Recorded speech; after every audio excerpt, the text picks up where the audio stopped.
I'm all ears and you're all mouth. We ought to get it done. That's right. Okay. The Westport Library and Quick Center for the Arts, in cooperation with Apple Podcasts, is proud to present Oh Brother, Not Another Podcast, with me, Miggs Burroughs. And I'm Trace Burroughs. And today we have with us rocker George Thorogood. He's sold over 15 million albums, has been touring for 45 years. And on September 25th, he'll be playing at the Ridgewood Playhouse nearby. So get your tickets before they sell out. Yeah, welcome, George. When and this is part of a year-long tour, isn't it? I mean, you're going into September 2022, right? Yeah, we got things lined up for next year, and into the summer of next year, up to a year from now. So it must have been tough during COVID. Were you able to do any virtual concerts? It wasn't tough. It was horrible. I mean, let's face facts here. Yeah. It's nothing to laugh about, fellas. I mean, they say, was it tough? It was a lot tougher on the people who caught the virus. Let's face up to what's really important here. Yeah. So yes, it was. It still is terrible because it hasn't been, solved or resolved or whatever you want to call it. And it's still getting worse. Yeah. Exactly. So when people would ask me, I say, "Hey, listen, I got to put my stuff on hold here, and let's focus on what's important, and that's try to get the planet healthy. Without healthy people, you got nothing." So, exactly. That was so. Yeah, it must have been tough on you. It was tough on me. Like it was a lot tougher on other people, really. Sure. Yeah, but as a business, I mean, you've got crew, you've got musicians, you've got support staff. I mean, people don't realize. They think, we're artists, so, and we don't have, we have people, we have suppliers and things that all get affected too. It's a ripple, what do they call it? Ripple effect, trickle down disaster.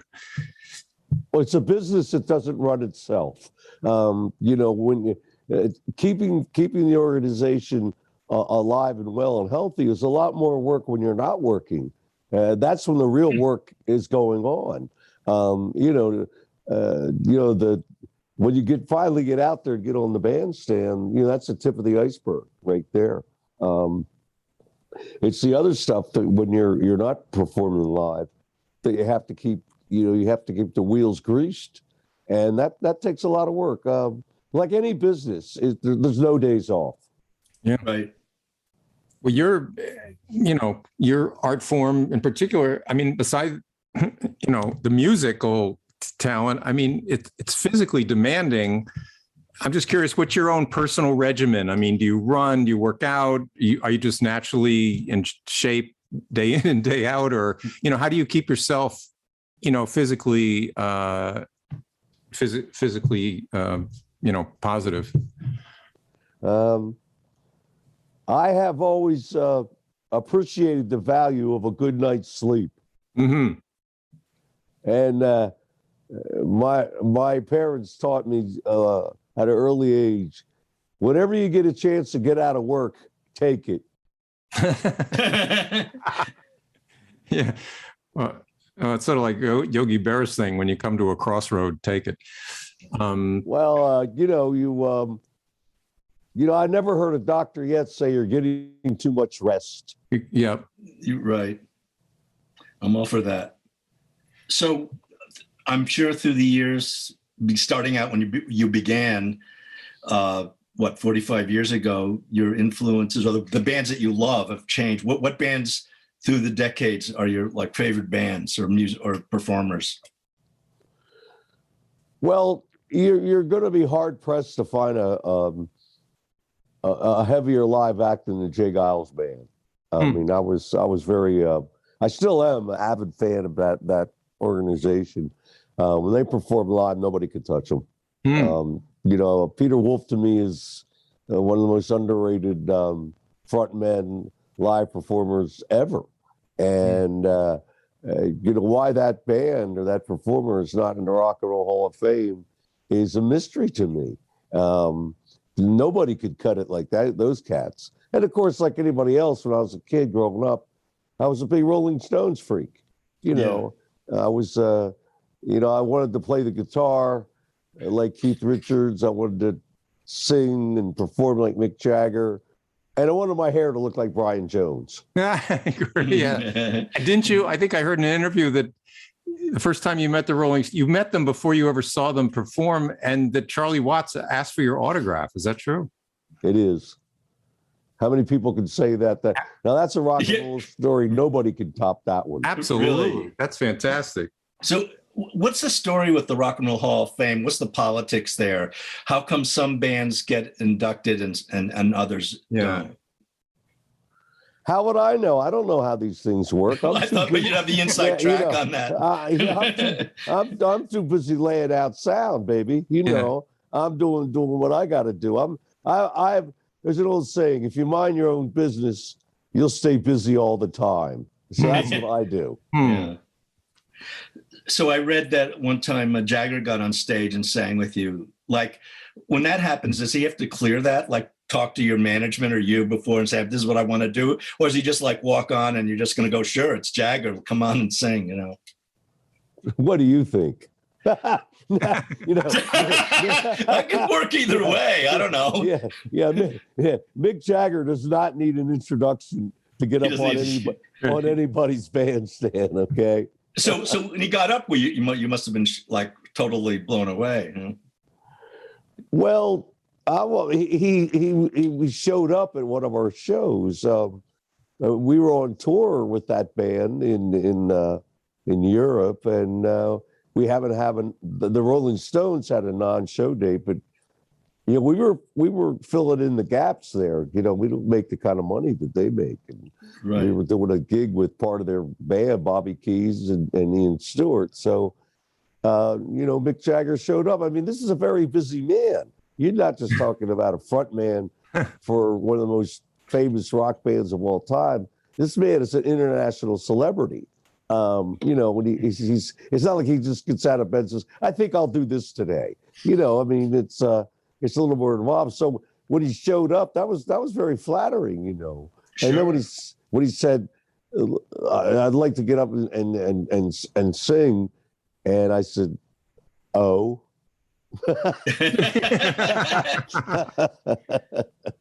What song did he? He had to agree upon a song, or he knew the song he was going to jump on stage and sing with? Or? Well, he called the songs. Mick Jagger when Mick Jagger gets on the stage, he calls the shots, no matter who he's playing with. Right. We interviewed Christian Seo. Is that how? He was the horn, you know, the horn section. And he played with Chuck Berry and. I guess, well, anyway, he told a story. The short story is that he was there when Chuck Berry knocked out Keith Richards. Have you ever seen those antics? Have you ever seen? Yeah.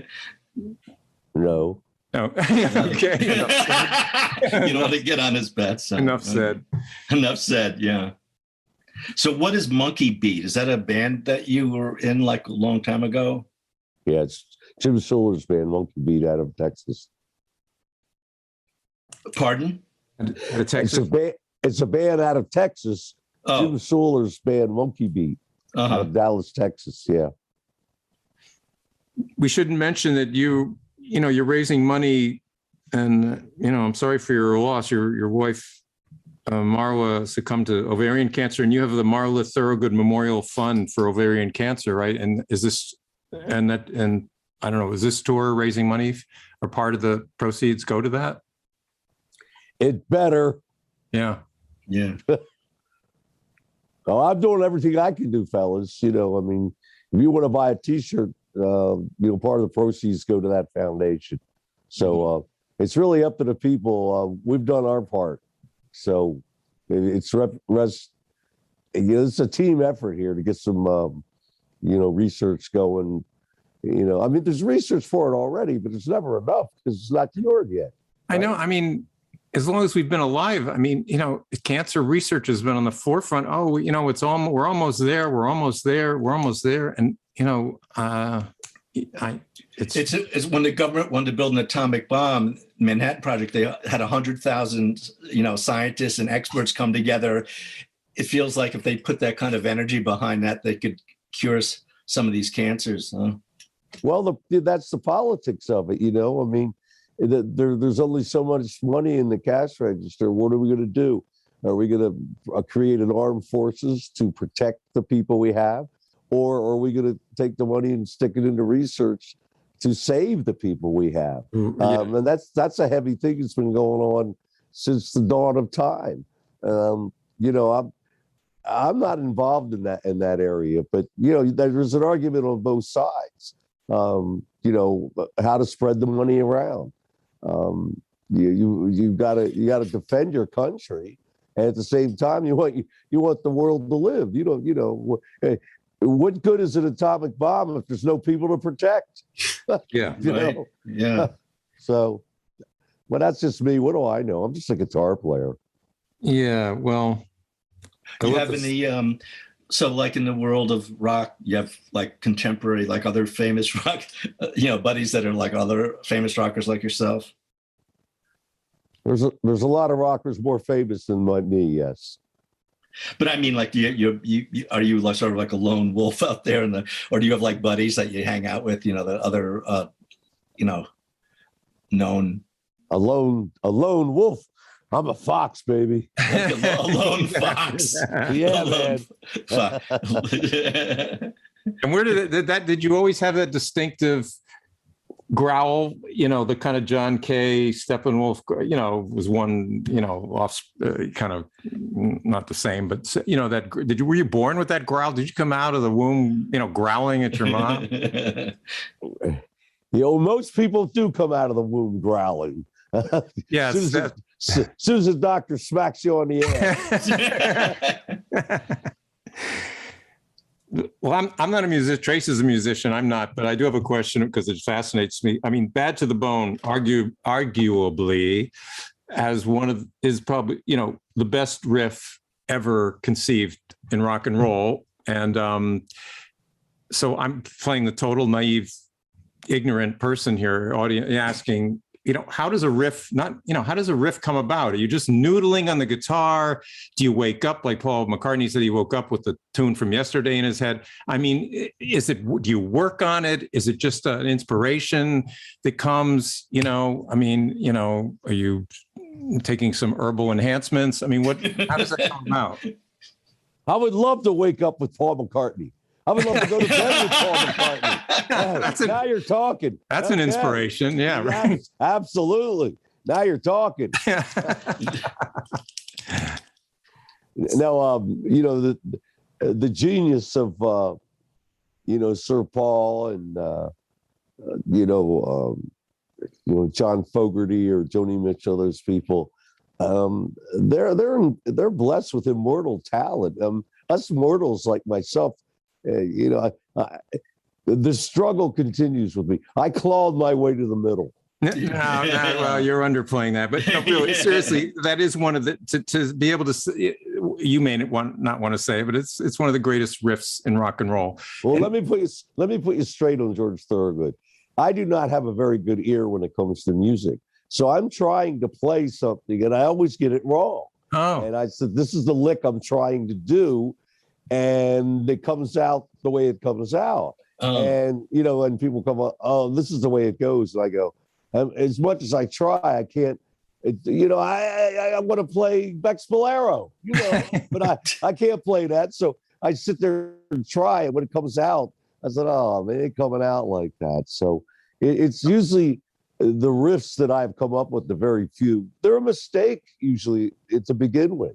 I'm trying to do something else with it. And, you know, if there's somebody that's driving the car in the wrong lane, it's me.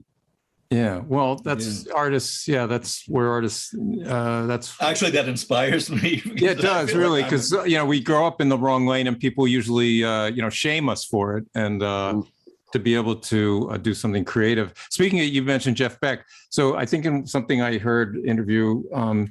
That he was one of, you know, this is something you'd think a fan would do or a tourist would do. That he came up to you and went bad, right? Did he do that to you? Well, he didn't come up to me. I had the pleasure of meeting the gentleman, and he was very friendly. Big hug, big hello, And I said, "Holy smokes, do you know who I am?" You know, and then he went, "Sure, I do." Bad. I said, "Okay, you're in." That's about as in as you can be, fellas. Yeah, that's the secret handshake. And who else did? Somebody else did that. Was it Dylan that did it to you? Said that as well? Yeah, I got that going for me. So I said, Bad Bob was leaving. I call him Bad Bob. And I said, "Bob," I didn't know what else to say. I said, "Bob, I love you." When he turned over and says, "I love you too," bad. So I got it from Beck and I got it from Dylan. So the rest of the world can pucker up and kiss the part of my body. Okay? How's you that? Get strangers on the street like you're in Manhattan, and do people do that to you? Right. No, I'll say, well, no. When the money runs out, the energy runs out, and I'm laying in the gutter, I'll go, "Hey, Jeff Beck digs me, and so does Bad Bob. Who digs you?" Exactly. And Charlie Watts has my autograph. Exactly. Yeah. So, my cup runneth over. You know what I mean? Oh, sure. No, it's fantastic. Now, you portrayed I think you did, or maybe a commentator, an interviewer called you, that sort of the Indiana Jones of music, deep dive in terms of finding obscure early, John Lee Hooker, whatever, Muddy Waters tunes, not the usual cover songs, but is that something you spend time doing, taking these sort of deep dives into those woods? Absolutely. That was if I had an expertise, for lack of other words, that was it. To I'd go hear bands or blues bands, and they would do the usual, like you say, the usual covers, and I would say, "No, I want songs." Some of these songs that I've recorded by Bo Diddley or John Lee Hooker, they didn't even remember the song. Really? Yes. So yeah, that's an accurate description of yours truly. So one bourbon, one scotch. I'm sorry. I'm saying at that time anyway. Yeah. And is that a John Lee Hooker song? One bourbon, one scotch, one beer. Well, I first was introduced to that song through John Lee Hooker. He had a live album, and I went to see him perform, and he performed that song in both of his sets. And in those days, everybody went to see the blues people like they were looking at some Mississippi god. It was like a temple, and people just sat at their feet and you could hear a pin drop when Muddy Waters played or Fred McDowell played. But when John Lee Hooker played, everybody was dancing, and they were dancing to the song Bourbon, Scotch, and Beer, and they were all women. So I said, "Okay, now we're getting somewhere." You got the secret. That's right. There's no secret about it. Yeah, right. Yeah, that's funny. Well, most people, sports and musicians, it's all. Yeah, Lucky Peterson. Are you familiar with him? I've heard the name. Yes. Yeah, he passed away. He was sort of a later. He took lessons from Muddy Waters when he was like 5 years old or something. But anyhow, just curious. He was a blues with a little touch of Hendrix. He was a very, he was a different player. He was like getting a little younger than the Muddy Waters age, but very talented. Well, I saw Muddy Waters play several times. I did recall one time he was playing in Massachusetts, and he said over the mic to the audience, he was more than a little irritated that no one was on the dance floor. No one was dancing, and this kind of bothered him. I mean, he wasn't belligerent or anything. Yeah. He was just kind of, what do you call it? He was just kind of confused. Sure. I said, yeah, this music is meant to move people. I guess he didn't feel like being stared at. He wanted to be danced to. And I said, well, that's where these cats. See, I always thought if I don't get him up on the dance floor and dancing, then we're a flop.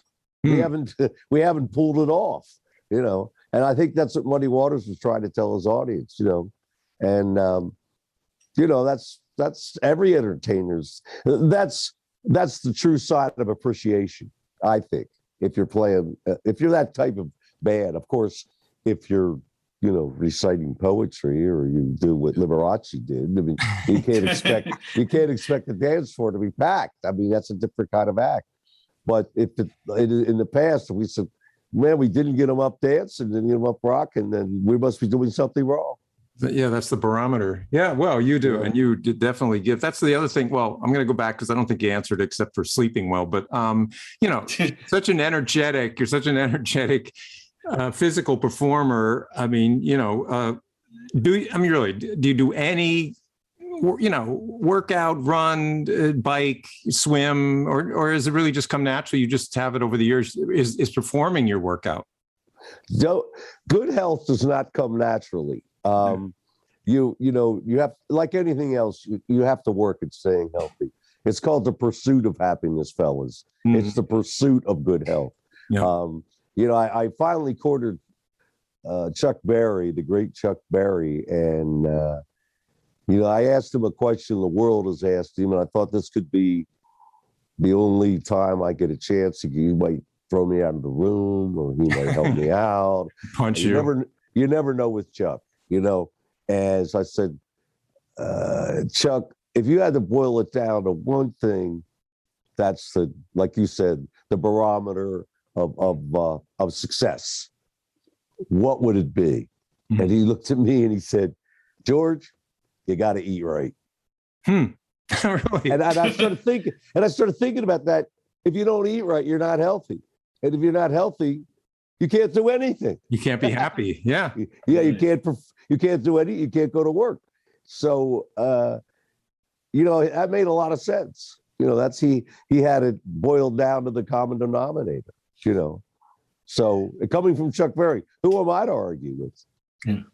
I love the video, the I Drink Alone video. Did you have anything to do, art director, conceive that? I mean, it's done in black and white. It's really kind of a very noir, you're in the bar, you walk in and, open your guitar case and you got a shot glass and all. It's a really, I love it. I mean, it's moody and it's kind of dark, but it ends totally unconventionally. And I'm asking, was this your concept or did you like the concept? Where you basically slam the door in the girl's face. You got this pretty girl at the bar who's paying attention to you.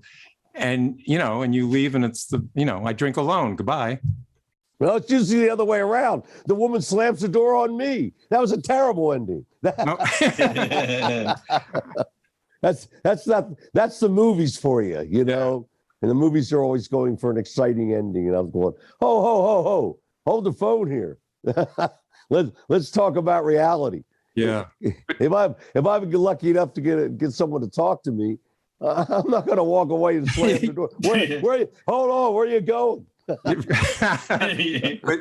you have any creative input into the video in terms of just the look of it or what you're, wearing? Or, I mean, it wasn't the most pleasant experience. Oh, wasn't? No, not really. That was I thought it was kind of, first of all, anybody who knows George Thorogood will not see him cruising down the street on a 1800cc Harley Davidson with no helmet. No, I wanted him to be in a limousine like Frank Sinatra. Ride a motorcycle like that. It was painful. I said, no, why don't you shoot it in an air-conditioned suite at the Four Seasons or get in a limousine, And I said, that's more my style, He said, well, that's not bad enough. I said, I'm not bad. I just smell that way. What is your ride of choice? Do you have motorcycles or old cars you restore or anything like that? No, my ride of choice is the one where you get in the back seat and there's someone in the front with a tie on and a hat. Right. With the window like they had in Spinal Tap, Yeah, that's my ride of choice, fellas. Sounds good. Yeah, who could resist that? So your daughter is a performer as well. What does she play? Everything. She plays. Is she on tour? Is she on tour with you? No. She's not doing that right now. No, she's not. She's working on her own thing, and when she's ready to do whatever she's going to do, I'm positive she'll be successful at it. She'll make her move when she's ready. Right. So a couple of other honors. I mean, you're the I may get the exact name wrong. It was the V.V. King Award, right? Or the what's the full name of that? But anyway, it was a a few years ago, right? The BB King, and I guess that's what it's called, the BB King Award. It's a high honor for your any musician. When was that? Was that fairly recent or? A couple years ago, yeah. In Montreal. That's when I saw him play a few times in the last couple of years. He played. I think I saw him at his club in Times Square. Yeah, I went to his club and saw him play. And the other thing, the Epiphone came out with a commemorative, the White Fang guitar. Well, I was always been a fan of Soupy Sales, and same here. Oh yeah, absolutely. Oh yeah, Blacktooth and White Fang. That's it. That's it. I have two guitars I use in concert. One is Blacktooth, the other one's White Fang. And I just BB King's guitar is Lucille. I said, well, what's your deal, Thorogood? I said, White Fang and Blacktooth. That's those. That's what I grew up on. I mean, we do that, but we're still working on the pie in the face. So I think I'll keep that out of the program. You could, for arena concerts, you got this giant 20-foot pie come and just hit the whole band in the face. Cover it. Well, do me a favor and don't let that bleed out. Okay. All right. I worshipped Soupy Sales when I was 10 years old. Oh, absolutely. The greatest. He used to, I was watching it when he told me, I thought he was talking to me to take the money out of my parents' wallet and send it to him. Yeah. Yeah. So go into your parents' room when they're sleeping and take all those pieces of green paper with presidents and put them in an envelope and send them to Soupy Sales here at, WW whatever. He was, that's the kind of thing you do when you're on radio or TV, just to see if anybody's watching or listening. Yeah. That's because you never know. You're there facing a camera, and he was a real genius at that. And his style there was a lot of it was slapstick, yes, and there was a lot of it that was Soupy Sales. But there'll never be another one like that. I mean. I thought the Soupy Shuffle was going to knock out the twist. Oh yeah, the Soupy. Right. Yeah, what was that like this? Can you see me? I don't know if you can see me. Was that kind of the Soupy thing? Yeah. But Paul Revere and the Raiders later copied that on the TV show. Oh, did they? Oh yeah. Yeah. You watched the Paul Revere and the Raiders do what they do. They got that from Soupy Sales. Oh, I remember Soupy actually had a concert in Manhattan. I went to it back then. Did he do did the his mouse? dancing thing? And, Did he do the mouse? Yes, he did the mouse. That was it. Yeah. The mouse. Yeah, right. Yeah. now his son. His son's a musician. Did you know him? With Ringo. He played with Bowie. Yeah, Tony and the Tigers. He had a band in the 60s, Tony and the Tigers. Yeah. Yeah. Well, thank you for your time. I mean, is there anything else we want to repeat that you're going to be appearing at the Ridgefield Playhouse, which is just miles from where we are here in Westport, Connecticut. So call the Ridgefield Playhouse, September 25th, George Thorogood and the Destroyers, and catch. You got any other projects you want to mention? Yeah, I got lots of them, but I'm still waiting for Scorsese to call. So yeah, you never know with Thorogood. The unpredictable, predictable George. That's me. Well, another one that brings me to another one of your quotes here. Where is it? Oh, gee, come on. If you're content, you may as well be dead. Well, I don't know about being dead, but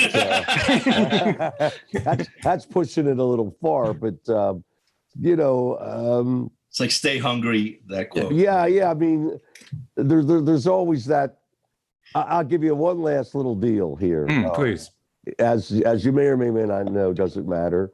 I grew up being a baseball fan, and the Baltimore Orioles had a slugger named Boog Powell, MVP in 1970.